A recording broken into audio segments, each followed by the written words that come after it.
Gloire à vous, nous nous retrouvons aujourd'hui pour une session sur TopSolid et nous allons parler création de cartouches pour vos plans. L'idée, ça va donc être de créer votre propre cartouche sur votre propre plan pour pouvoir l'utiliser plus tard comme modèle et ensuite de manière automatique, tout du moins le plus possible. Donc pour ça, on va partir sur un modèle de plan vierge, donc pas de modèle, mode associatif, unité millimètre pour nous. Format de papier, je vais partir sur un A3, même si peu m'importe. Et on fait OK. Donc personnellement, les premiers réglages que je fais consistent à enlever tout ce qui ne me sert pas. Je ne suis pas sur des formats A1 ni A0, donc personnellement, les marques d'orientation et systèmes de coordonnées, j'ai tendance à les masquer. Pareil, 10 mm de marge, pour moi, c'est beaucoup trop, c'est de la place qui est perdue, surtout pour du plan prod, je fais sauter.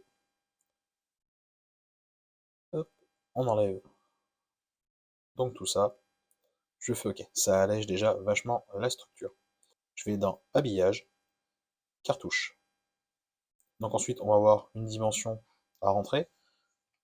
Mettons que je parte sur quelque chose comme 200 par 50, et je vais donner le point en bas à droite du cartouche. Je vais venir le placer ici. Une fois que je suis là, TopSolid lance automatiquement une série de découpes. Je vais pouvoir faire horizontale, verticale ou régulière. Vous pourrez constater avec grand malheur que modifier un cartouche sur TopSolid peut, selon la modif, s'avérer très simple ou extrêmement compliqué, voire même vous pousser à refaire le cartouche en entier. Aussi, je vous encourage vivement à préparer votre cartouche avant, sur un papier, de bien savoir toutes les informations que vous voulez mettre dedans, de les avoir bien listées, la manière dont vous voulez les voir apparaître pour que ce soit cohérent, et enfin de faire le modèle directement sur TopSolid après. Par exemple, pour moi, je vais partir sur quelque chose où j'aurai une coupe verticale ici, pour un logo qui va être plutôt carré. Ensuite, je vais considérer que je vais utiliser une information, on va dire le nom du chantier, puis peut-être le nom du client sur les deux lignes principales. Ensuite, je vais avoir une désignation et une référence. Hop, avec une référence qui va se trouver plutôt à gauche, la désignation à droite sur une partie plus grande. Je vais retrouver en partie basse plusieurs éléments. Je peux faire une coupe régulière par exemple. Je vais lui dire que je veux sur une ligne, que je veux 4 colonnes, et je vais venir faire ici, vous voyez que selon l'endroit où je me place, il me fait la découpe à différents endroits. Je vais cliquer en bas et il me fait mes découpes. Et on peut imaginer que ici, j'aurai par exemple, je ne sais pas, l'échelle, le format de plan, l'indice, ou pourquoi pas la date de création. J'ai la forme de mon cartouche, donc notez que de base, on vous propose un trait épais, qui est absolument odieux. On peut tout à fait le changer avec un coup de clé plate apparence, et vous pouvez en changer la couleur et l'épaisseur de trait. Je vous conseille forcément de passer l'épaisseur de trait sur du trait fin, qui sera beaucoup moins grossier. La couleur, libre à vous. Une fois que j'en suis là, il y a beaucoup de personnes qui vont tenter quelque chose d'un peu malheureux et maladroit avec la fonction texte.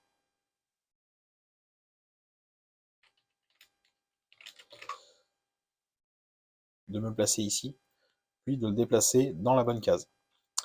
Alors esthétiquement, sur le principe, ça marche, et vous vous rendez compte avec vos plans que les textes bougent, ils sont pas toujours au même endroit. Enfin bref, on sent bien qu'on était proche du but, mais pas tant que ça. C'est pas tout à fait comme ça qu'on fait. Si vraiment ce n'est pas une information standard de TopSolid, comme on va le voir juste après, on va effectivement bien créer un texte. Jusque-là, vous aviez bon. Désolé, hein, j'ai le réflexe de cliquer sur Outils texte, alors que dans le plan, c'est pas du tout là. Je vais reprendre mon texte à placer, ça, il n'y a aucun problème. Je vais faire OK, mais je ne vais pas le placer à la main. On va utiliser le petit marteau pour insérer. Et on va faire ça pour tous les éléments du cartouche. Donc si mon texte, je dois le mettre en bas à droite, élément près du point d'insertion, je clique sur le cartouche. Il me demande de désigner la cellule dans laquelle je veux l'insérer. Je clique à l'intérieur. Et là, j'ai le choix entre une liste déroulante, un bitmap ou élément à insérer. Et là, je n'ai plus qu'à cliquer sur le texte. Une fois ce texte sélectionné, il va me proposer de placer cet élément. Par exemple, je vais le placer en centre-centre ou haut gauche, par exemple. Je fais OK. Et cette fois, mon texte est venu se placer à l'intérieur. Et comme ce n'est pas moi qui l'ai placé à la main, tout simplement avec l'outil de déplacement, il va garder la place, quelle que soit le cartouche, quelle que soit la mise en plan que je vais utiliser.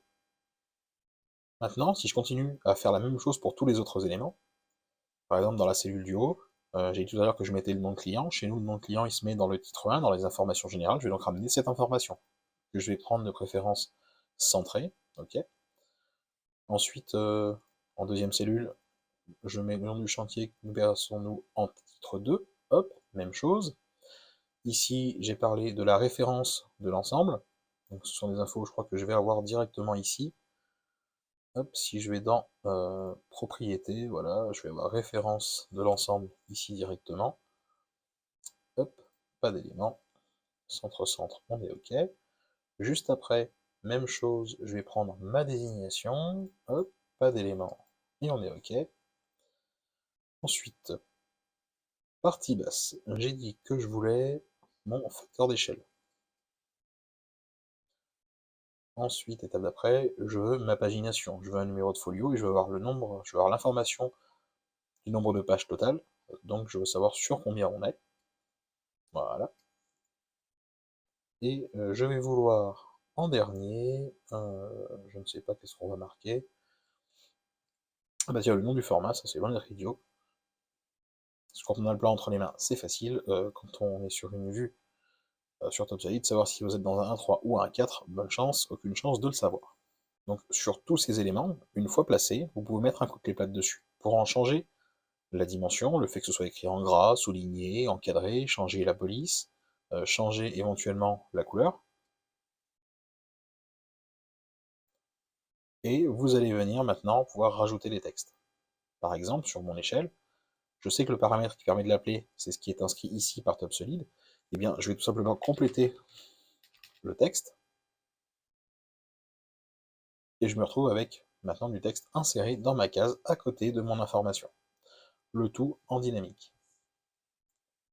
Pour l'insertion d'un logo, tout simplement, on va faire la même chose, on vient sélectionner la case, et cette fois, je ne vais pas aller chercher une donnée présente ici, mais je vais cliquer sur Bitmap, et je vais aller récupérer une image.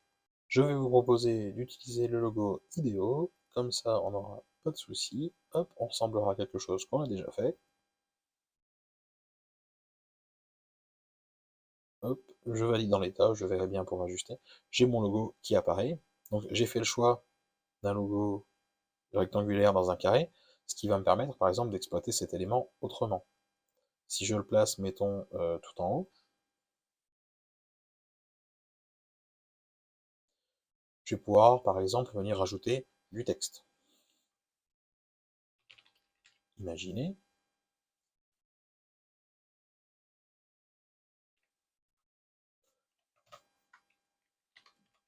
développer et optimiser. Hop, pourquoi pas utiliser un peu de couleur, hop, celui-ci en bleu, celui-ci en gris, et le dernier en gris aussi. Ensuite, je vais venir les placer grâce à mon outil. Et cette fois, je vais vouloir un centre gauche que je vais trouver ici.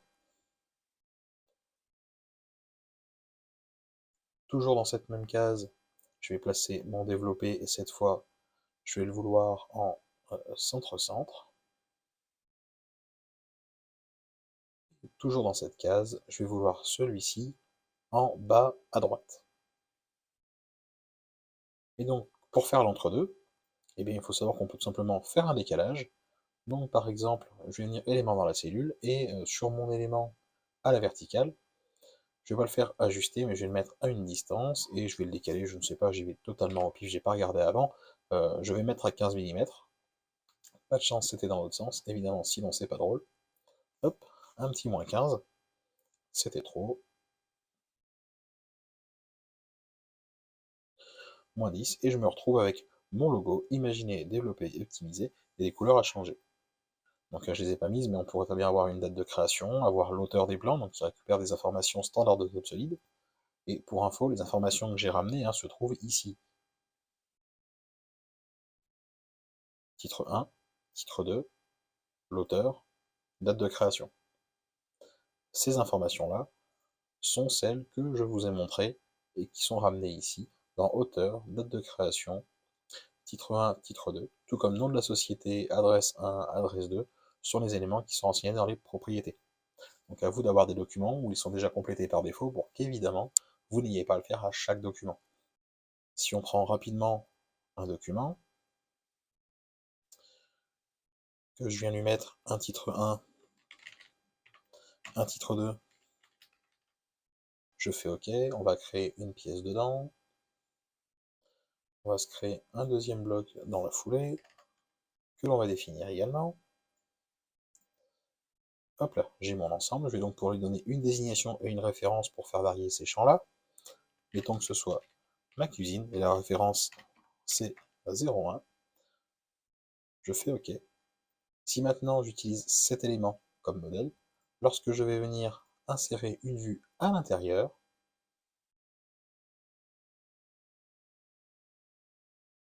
on peut voir que les éléments se mettent à jour. Donc vous avez là les premières bases d'un cartouche dynamique. Vous pouvez aller plus loin en ramenant toute l'information que vous souhaitez via la case propriété de nomenclature. Vous avez ici une nomenclature de base, désignation, référence, nombre, repère, repère clé. Sachez que si vous rentrez votre propre nomenclature, ici, vous pourrez alors utiliser une propriété de la nomenclature que vous aurez insérée, vous permettant ainsi de ramener n'importe quelle indication ramenable en nomenclature. Donc pour ça, je vous invite à aller voir la vidéo que nous avons faite sur les nomenclatures, afin de vous aider à les créer, et une fois que vous savez quelle information remonter, vous pourrez tout à fait la faire afficher sans aucun problème et automatiquement dans un cartouche de plan. C'est d'ailleurs ce qu'on fait par exemple pour les plans pièces, où on va vouloir ramener des informations sur les champs, ou leur ramener des informations de dimension directement dans le cartouche pour pouvoir exploiter. Bon bah vous pensez bien qu'on ne remplit pas tout à la main, c'est TopSolid qui s'en charge. D'ailleurs, n'hésitez pas à me dire en commentaire si vous avez besoin d'un coup de main pour ces éléments en nomenclature, pour vos cartouches et vos éléments de type de pièce, ou pour d'autres informations qui seraient à y ramener. Et bien voilà qui en termine sur cette session création de cartouches. Alors je suis peut-être allé un peu vite, mais les éléments, vous verrez, sont relativement simples. Encore une fois, le plus dur, c'est plus de savoir ce que vous voulez exactement et jusqu'où vous voulez aller. Dès le moment où votre cartouche est bien défini et que vous savez quel élément il doit incorporer, que ce soit pour vos plans de validation client, de production, de mise en plan pièce, de mise à plat pour tous ceux qui travaillent sur la partie métallerie ou des choses comme ça, même vos plans de sous-traitance, à la limite, si vous savez quelles sont les informations dont vous allez avoir besoin, il n'y a qu'à faire en sorte que ce soit un automatisme sur TopSolid. En utilisant ensuite ces plans comme modèle, vous faciliterez ainsi la tâche pour tout document que vous aurez à éditer. Il ne me reste plus qu'à vous souhaiter une bonne journée et amusez-vous bien.